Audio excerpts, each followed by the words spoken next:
En ces jours-là, comme la conversion des païens provoquait dans l'église de Jérusalem une intense discussion, Pierre se leva et leur dit: Frères, vous savez bien comment Dieu, dans les premiers temps, a manifesté son choix parmi vous.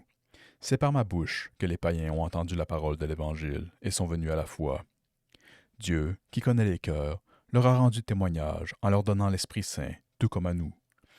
Sans faire aucune distinction entre eux et nous, il a purifié leur cœur par la foi. Maintenant, pourquoi donc mettez-vous Dieu à l'épreuve, en plaçant sur la nuque des disciples un joug que nos pères et nous-mêmes n'avons pas eu la force de porter? Oui, nous le croyons. C'est par la grâce du Seigneur Jésus que nous sommes sauvés, de la même manière qu'eux.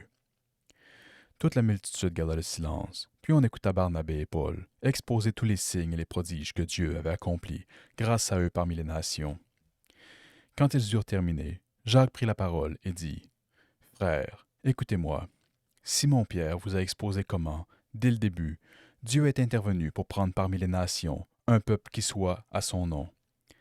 Les paroles des prophètes s'accordent avec cela, puisqu'il est écrit: Après cela, je reviendrai pour reconstruire la demeure de David qui s'est écroulée. J'en reconstruirai les parties effondrées, je la redresserai. Alors le reste des hommes cherchera le Seigneur, oui, toutes les nations sur lesquelles mon nom a été invoqué. Déclare le Seigneur, qui fait ces choses comme depuis toujours. Dès lors, moi, j'estime qu'il ne faut pas tracasser ceux qui, venant des nations, se tournent vers Dieu. Mais écrivons-leur de s'abstenir des souillures des idoles, des unions illégitimes, de la viande non saignée et du sang. Car depuis les temps les plus anciens, Moïse a, dans chaque ville, des gens qui proclament sa loi, puisque, dans les synagogues, on en fait la lecture à chaque sabbat.